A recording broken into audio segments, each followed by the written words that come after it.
The sky did not crack with thunder. It folded like paper, like reality. Itself was bending under pressure. General Kale Virik of the Van Dominion watched from orbit as Earth's atmosphere shimmered below.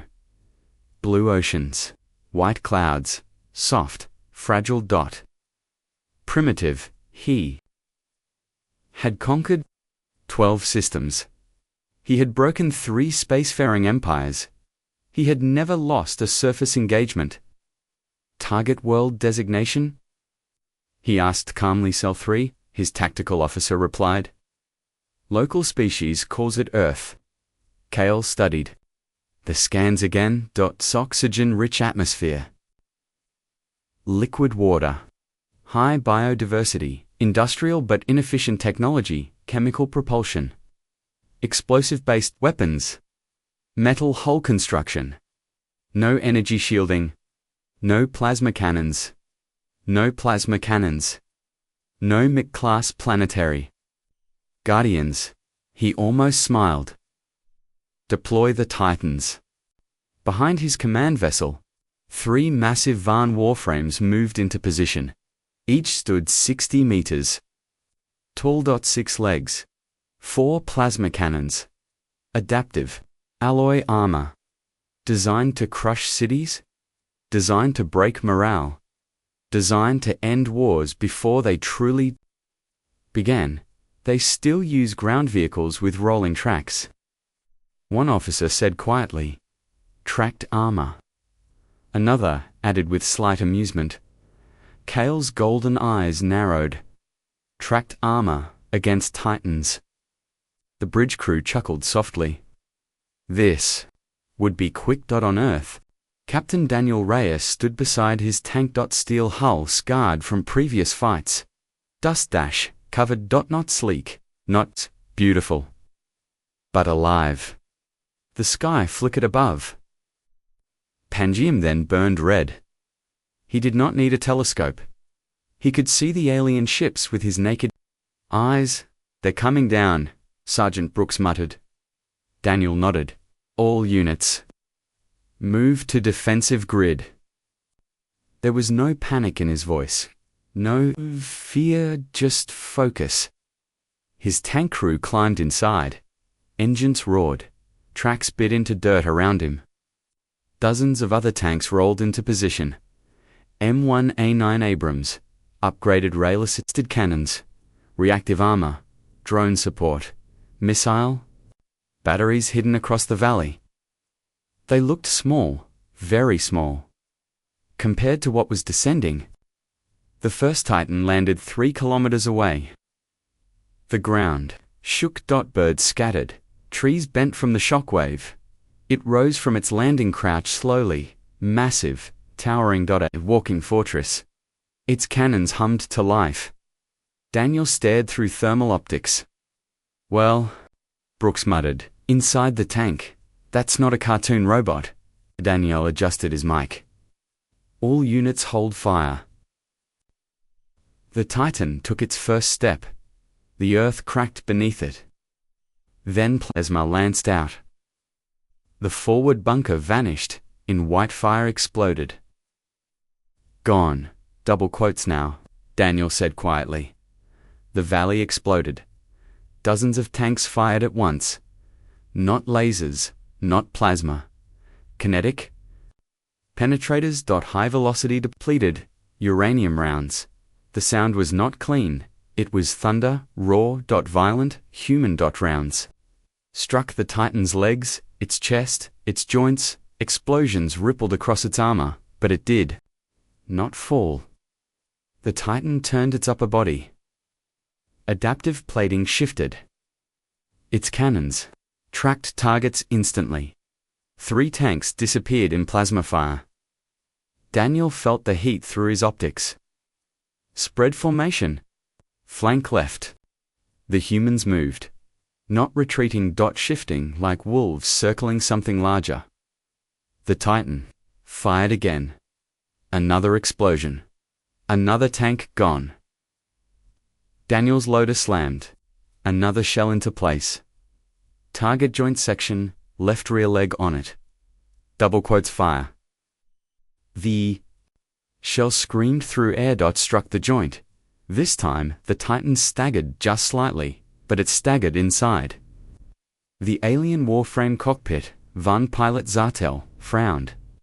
Kinetic impact, penetration increasing. How? Another Van pilot. Transmitted. They are primitive.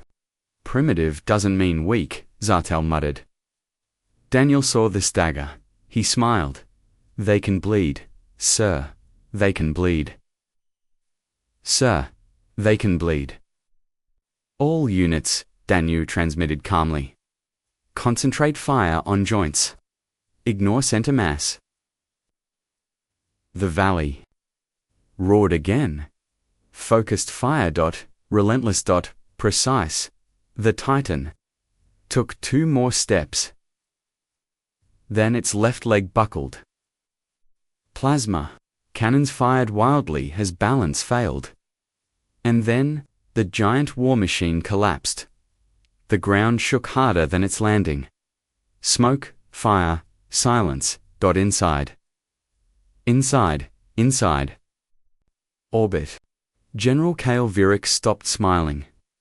1 Titan down. He asked quietly. Yes, General? He leaned forward. Deploy all 3. Because if 1 machine could fall, then this war would not be simple. And Earth had just shown something important. Big does not always mean unstoppable. General Kale Virik did not believe in coincidence. 1 Titan falling could be bad luck. 3 Titans landing at once would not be. Deploy remaining ground divisions. He ordered calmly. From orbit, 12 more Van warframes descended. Larger than the first. Heavier armor. Improved adaptive plating. They would not underestimate tracked machines again. Below, smoke covered the valley, burning trees. Cratered ground. Wrecked tanks, Captain Daniel. Race climbed halfway out of his hatch and scanned the sky. More red streaks, more Titans. Of course, he muttered. Brooks looked up from his targeting screen.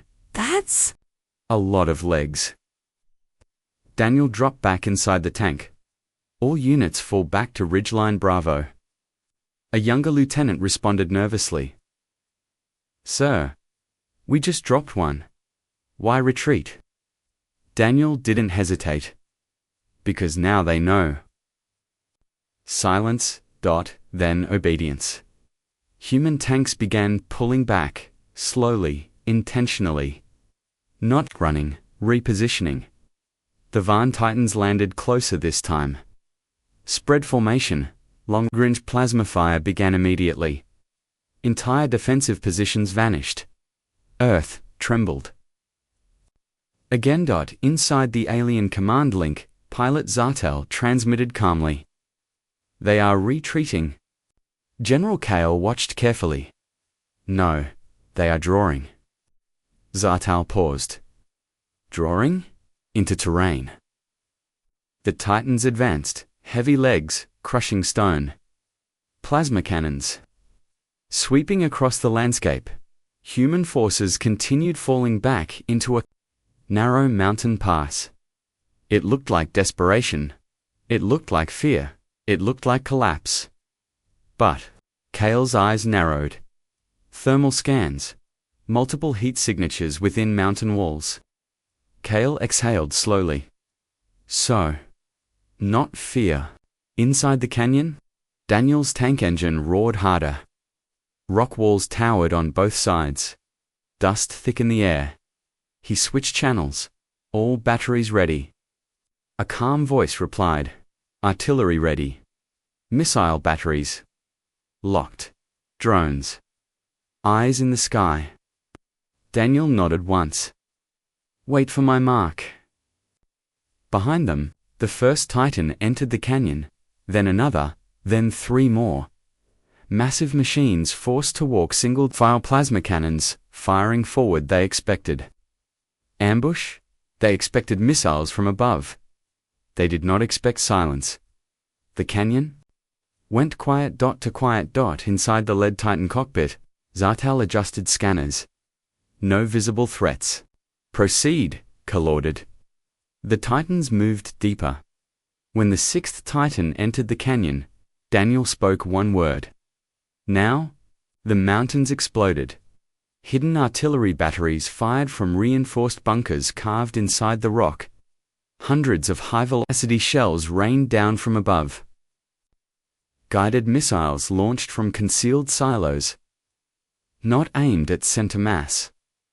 Not aimed randomly. Joints. Neck segments. Power conduits. The narrow canyon trapped the Titans. Limited movement. Limited evasion. The first Titan's right leg disintegrated. The second lost a plasma cannon. The third tried to pivot and collided with the fourth. More artillery thundered. The sound was endless. Raw, human, inside orbit. Cal's fingers tightened on the railing. They prepared terrain traps. Yes, General. Zartal, S. Voice remained calm, but strained. They are not fighting for glory. Cal nodded slightly. No. He understood now. They are fighting to win. One Titan managed to blast a canyon wall. Rock collapsed. 2. Artillery positions crushed. Human casualties. Daniel saw it happen. He did not shout, he did not rage. He adjusted fire coordinates. Shift focus to Titan 3. Another barrage. Another collapse. Another giant falling. The canyon filled with smoke and burning alloy. 7 Titans destroyed. 3 heavily damaged. 2. Retreated from the pass. For the first time, Van ground forces pulled back voluntarily. On the alien flagship. Silence filled the command bridge. Cal stared at the tactical map. They sacrificed outer territory, he murmured. Yes. They baited heavy units into disadvantage. Yes. They do not defend pride. No. They defend outcome. His officers remained still. Because something was changing.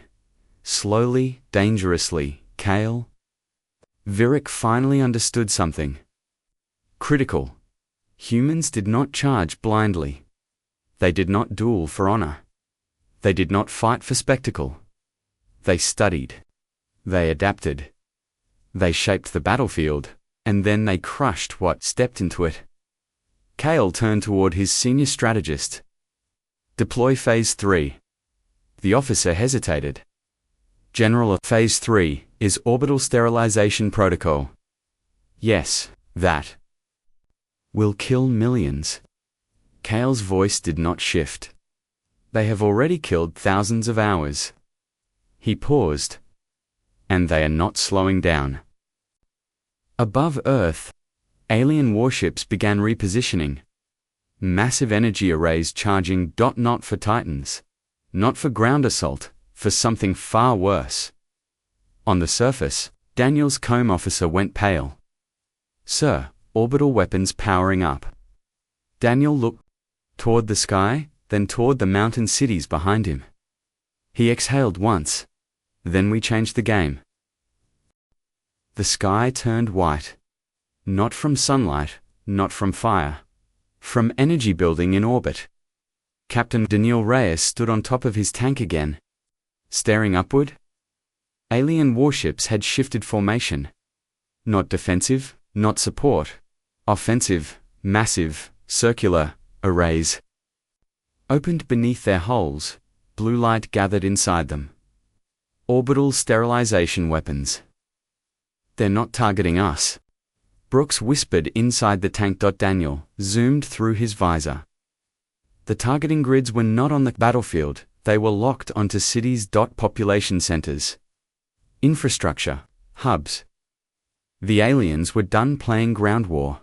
They were going to erase resistance, command, confirm, orbital weapon charge, Daniel transmitted, status, dat, then confirmed. Multiple high-yield planetary beams. Charging how long? 3 minutes. Daniel climbed back inside the tank. Calmly, no shouting, no shouting, no. Panic all units, he said quietly. Phase red. Every tank crew in the valley went silent. They knew what that meant. In orbit, General Kale watched Earth rotate below. Fire in 1 minute. He ordered Hugh did not enjoy mass destruction, but he believed in decisive endings. Humanity had proven clever, adaptive, dangerous. So he would remove their foundation, then finish the rest easily. He glanced at tactical overlays, ground forces falling back, human tanks retreating further into mountain cover. Kale almost felt respect. Almost 30 seconds. Energy levels peaked. The arrays glowed brighter. Bridge lighting flickered under power. Draw then a new signal appeared. Multiple signals? Dozens, hundreds, rising from Earth's surface. Kale frowned. What is that? Launch signatures detected? Missiles. The officer hesitated. Rail-assisted atmospheric launch systems. Kale leaned forward. From Earth's hidden bunkers. Massive cylindrical projectiles fired upward. Not warheads, not explosives. Solid. Kinetic rods. Accelerated by electromagnetic rail. Systems. Buried beneath mountains, they punched through clouds. Straight into orbit. No engines, just speed. Incredible speed. They're too slow to the first rod hit. Not a beam weapon, not a shield. A ship. It punched through the belly of a van cruiser like a needle through paper. No explosion, just penetration. Good venting. Crew lost. Silence. Impossible. One officer breathed. The second rod struck an energy array mid-charge. The stored energy detonated inside the emitter housing. The cruiser tore apart. Now panic flickered across the bridge. They built orbital artillery. Kale's voice was low. No. He stared at impact trajectories. They built planetary spears. On Earth, Daniel watched the sky light up, not from alien beams, from alien ships breaking. All batteries continue firing. He ordered. Hidden across continents. Underground rail cannons fired again and again and again. The Van ships had shields. But shields were designed for Kanjias, Fills were designed for octopats. And diversify, giving rise to many new dinosaur species. He ordered, hidden across continents. Plasma. Energy. Not hypervelocity metal. The rods hit too fast, too hard, and Earth kept firing. The planet itself was a weapon. Kale gripped the railing. Raise shields. They are raised. Then why another cruiser split in half? Shields. Overloaded. Kinetic transfer exceeded tolerance limits. They're exploiting conversion lag. An officer shouted. They studied our shields. Kale realized something cold. Humans had not only prepared ground traps, they had prepared for orbital dominance. They had let the Van come close. Close enough to enter rail. Strike range. The ground war was bait. The canyon was bait. Even the Titans were bait. Earth had never been defenseless. It had been waning. Cease sterilization charge. Kale ordered sharply. But it was too late. 4 ships, already lost.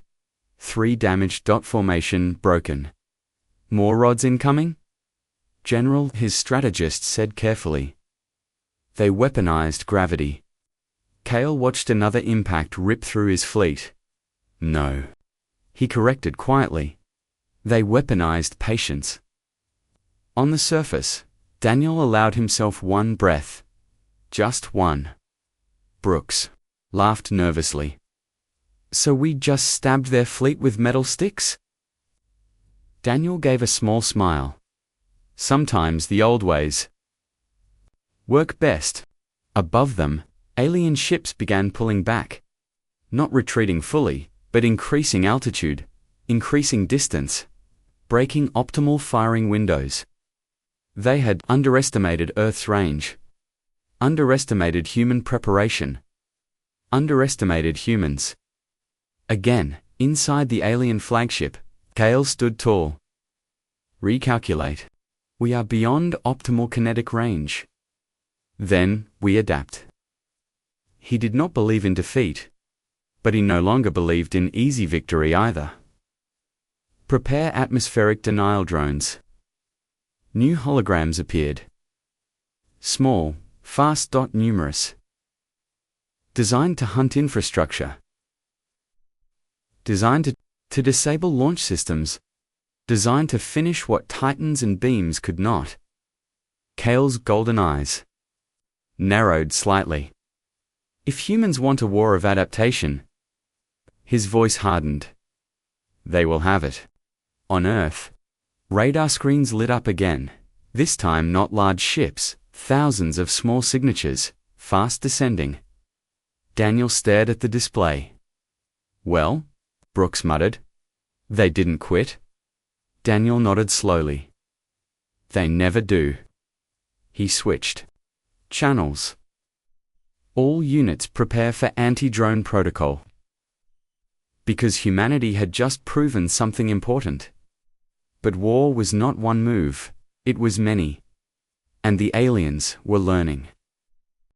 The radar screen did not flicker, it bloomed thousands of red dots. Descending fast for artillery tracking. Too many, for standard missiles. Atmospheric denial drones. Confirmed. The COM officer said. Captain Daniel Reyes studied the data, small, fast. Independent AI guidance. Designed to hunt heat signatures. Power sources, launch systems. Designed to end resistance quietly. They're not aiming at us. Brooks whispered. Daniel nodded. They're aiming at the rail sites. Underground launch systems. Hidden bunkers, mountain. Cannons. The planetary spears that just rip through orbit. The aliens had adapted in minutes. In orbit, General Kale Virik watched calmly. No large targets, he said. Correct, General. Microdrones spread across multiple vectors. They cannot fire rail cannons without infrastructure. Kale folded his hands behind his back. Remove the infrastructure. The swarm entered atmosphere. On Earth. Skies darkened, not from clouds, from movement. The drones screamed as they cut through air, each the size of a motorcycle. Plasma cutters mounted beneath. Shaped charges ready. Daniel exhaled slowly.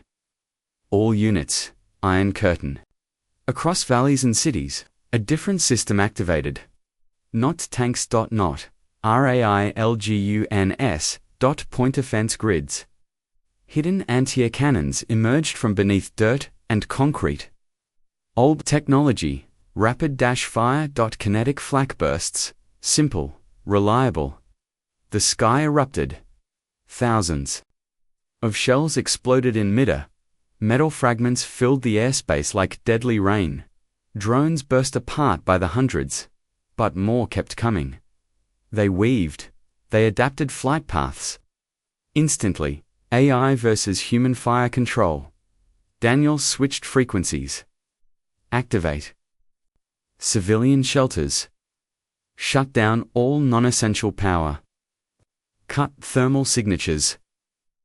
Entire cities dimmed. Lights out. Heat. Signatures minimized. Humans were not just fighting. They were hiding smart. Inside one rail bunker.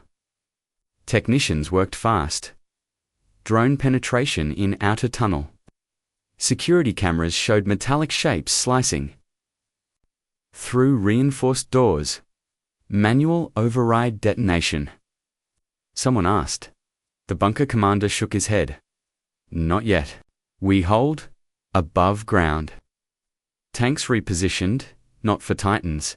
For drones, machine guns, angled skyward, short-range missiles.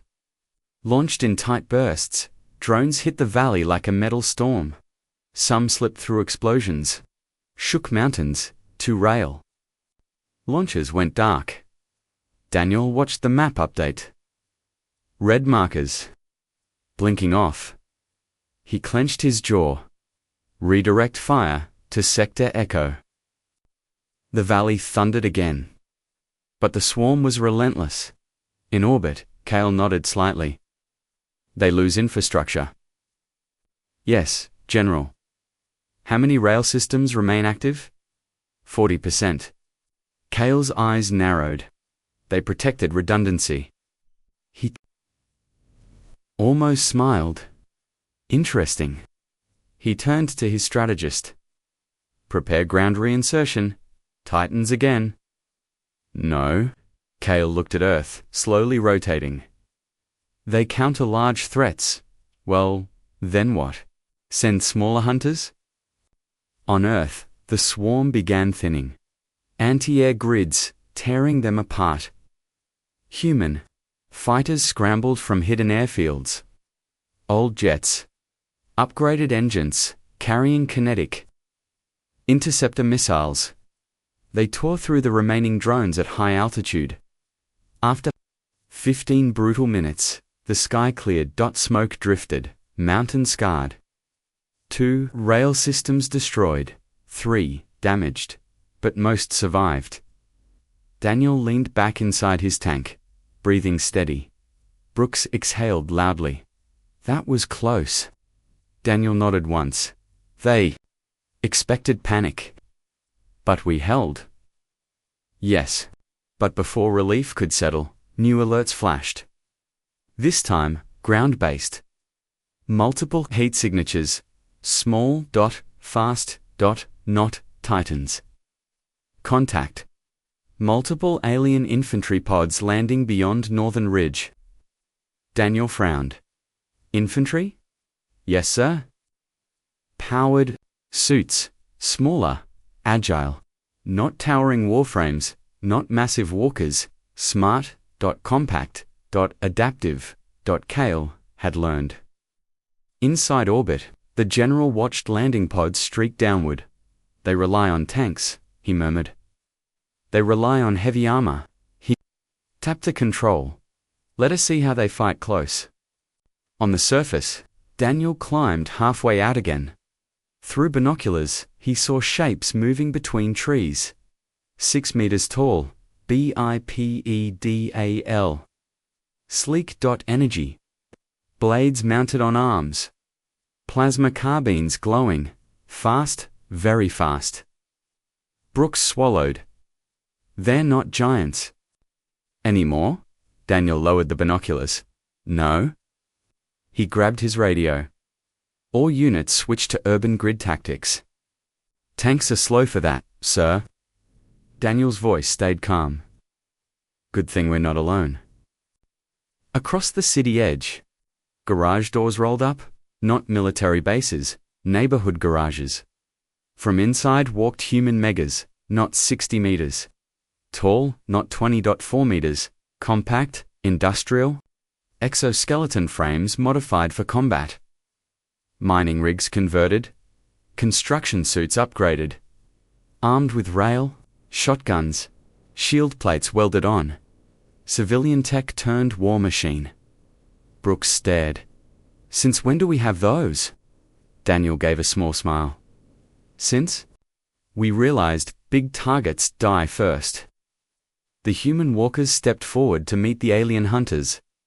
Small versus small. Close quarters personal. And this time, no one would hide behind size. The alien hunters moved like predators. 6 meters tall, sleek alloy armor, energy blades, humming plasma. Carbines, spitting bright white death. They did not stomp like Titans. They flowed past between buildings, over rooftops, through smoke precise, deadly. In orbit, General Kale watched through drone feeds. "This is where humans break," he said quietly. "Urban combat increases civilian pressure." "Yes, General." Emotional instability follows. He had studied human psychology. He believed he understood it. Attachment, fear, loss. Cities were more than structures. They were identity. Break the city, break the human. On the ground, Captain Daniel Reyes stood inside a command trailer near the city. Perimeter. Screens everywhere. Camera feeds. THERMALS. Drone footage. Alien hunters slicing through an abandoned warehouse. Human exowalkers engaging in tight alleys. Walker 3 down. A voice reported. Alien hunter breached torso plating. Daniel nodded once. Rotate civilian extraction routes. Keep them away from main engagement zones. Brooks looked up from tactical map. "Sir, they're pushing toward residential blocks." Daniel inhaled slowly. "Then we push back." He switched channels. "All militia units, you're clear to deploy." Brooks blinked. "Militia?" Daniel didn't smile. "They've been waiting." Across the city, doors opened. Not military doors, homes. Factories. Men and women stepped out, wearing armored vests, carrying rifles, homemade rocket launchers, improvised EMP devices, drones built from hobby kits. Now, carrying explosives. Humanity did not only have soldiers, it had people, and people had stubbornness. An alien hunter rounded a corner at full speed and took a rocket to the chest from a rooftop. It staggered, not destroyed, but staggered from behind. 2 exowalkers tackled it into the street. Rail shotguns fired point blank. Armor cracked, the hunter fell, in orbit. Kale frowned slightly. "They are committing civilians." "Yes, General. They do not preserve non-combatants. They evacuate first," the officer corrected. "They arm whoever remains." Kale processed this. Risk tolerance higher than projected. In a narrow alley, a wounded exowalker pilot limped backward, his suit damaged. Power flickering, an alien hunter advanced toward him. Energy blade ignited. The pilot raised his broken railgun. Click. Empty. The hunter stepped closer. Then a delivery truck slammed into it from the side. Civilian driver. Airbags deployed. Alien hunter rolled across pavement. 3 civilians jumped out. Molotov cocktails thrown at exposed joints. Flames erupted. Improvised, messy. Effective. The hunter screamed through distortion before collapsing. The driver crawled from the truck, coughing. "Next time," he muttered, "I'm buying a tank." Daniel watched it all.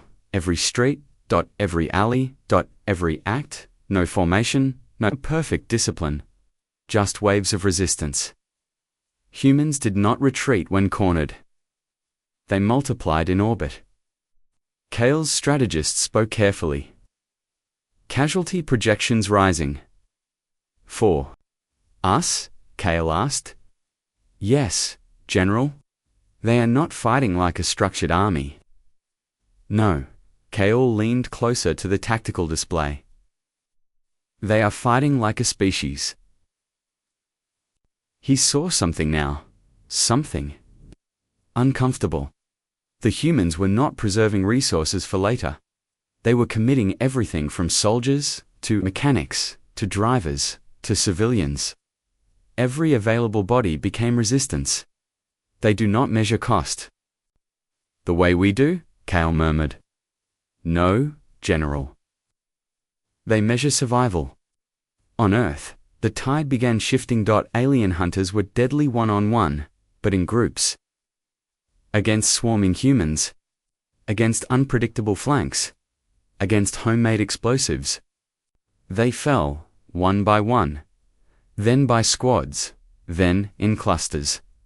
Daniel saw the final hunter retreat toward a drop zone. It tried to launch a drone, slammed into its faplate. Explosion, silence. Brooks exhaled deeply. That was the last confirmed hunter.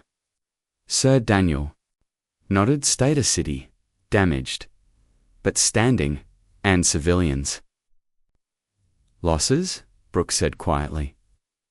Daniel closed his eyes briefly, then opened them. They knew the risk. In orbit, Kale stepped back from the display. Ground insertion, failed. Drone swarm, partially effective. Titans, destroyed. Orbital beams. Counted C had underestimated something. Critical, not technology, not terrain, the species. They fight without waiting for orders, he said slowly. Yes, General. They escalate emotionally, yes, but not irrationally. The strategist hesitated. No, General. Kale exhaled. They cannot be broken quickly. Silence filled the bridge. Then a new option appeared on the tactical board. Fleet-wide, glassing protocol? Total planetary destruction. No ground war, no hunting, just extinction. Kale stared at Pangaea, stared at Earth, blue. Alive, resistant. He knew what that order meant, but he also knew humanity survived this war. It would never stop. He turned slowly. Charge all weapons. On the surface, radar lit up again. Brooks looked at Daniel. They're powering up everything. Daniel stared at the sky. There? Done playing. Brooks swallowed. Sir. Daniel's voice stayed calm. Then we show them why that's a mistake. In orbit, every Van warship turned toward Earth. Weapons arrays opened. Energy built across the fleet. Not tactical strikes. Not precision. Total annihilation. General Kale Virik stood at the center of the bridge. Glassing protocol ready, his officer confirmed. Once initiated, another added quietly. Biosphere collapse, probability exceeds 90%. Kale stared at the blue planet below. Humans had resisted. Everything. Titans, swarm, hunters, orbital. Denial, they had adapted faster than expected, fought harder than projected, sacrificed? More than calculated, he respected that. But respect did not win. Wars. Begin final charge, he ordered. Energy flared across the fleet. On Earth, Captain Daniel Reyes stood beside what looked like a simple steel cylinder in a reinforced bunker. It wasn't a missile. It wasn't a bomb. It wasn't even a weapon. At least not in the normal sense. Brooks looked at the device. Sir, are we really doing this? Daniel nodded slowly. We didn't build it for today. The cylinder hummed softly, deep, heavy, ancient in sound. Signal ready, Daniel asked. Transmission aligned with alien command frequencies. He took one breath, then pressed the activation pad. In orbit, alarms screamed. Massive gravity spike, detected source. Planetary core, Kale's eyes widened slightly. That's impossible. Earth's magnetic field began to shift. Not naturally, artificially. The Van fleet trembled. Warp drives flickered. Shield. Harmonics destabilized. It's interfering with subspace fields. An officer shouted, How? They're modulating their planetary magnetosphere. Kale stared at the data. Humans had weaponized their own planet. Not to attack ships directly, but to distort the fabric of space around them. Warp fields collapsed. Faster than drives shut down. Energy weapons fluctuated wildly. The fleet was blind, grounded, trapped in orbit. On Earth, Daniel watched the orbital map stabilized. The alien ships weren't firing, they couldn't, their targeting systems scrambled. Power distribution unstable. Brooks blinked. They can't leave. Daniel nodded. And they can't shoot. In orbit, Cale realized the truth. They are not trying to destroy us, he murmured.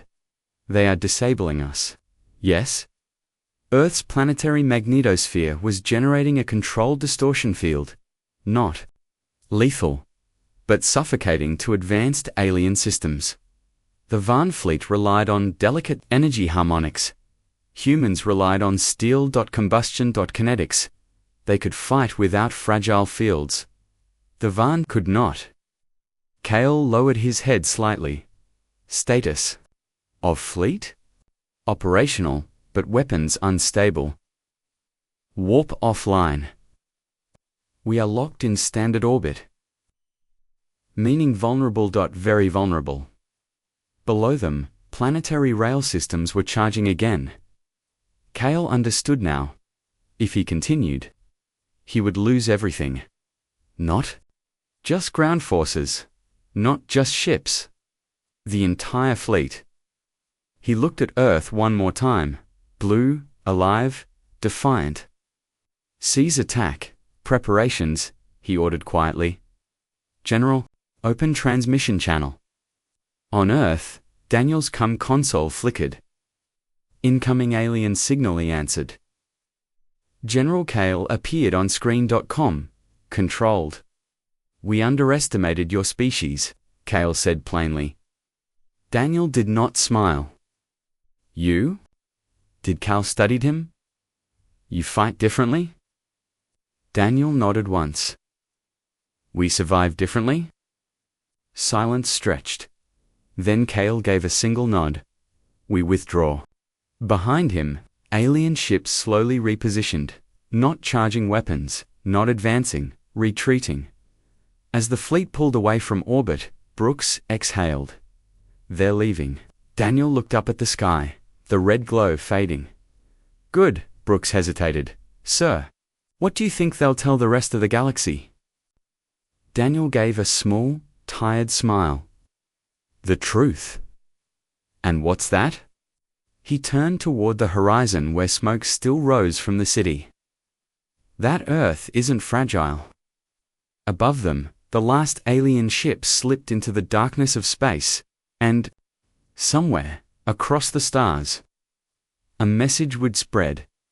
Don't invade the planet that weaponized its own gravity. Don't underestimate the species that fights as one. And never, ever assume tanks can't beat giants.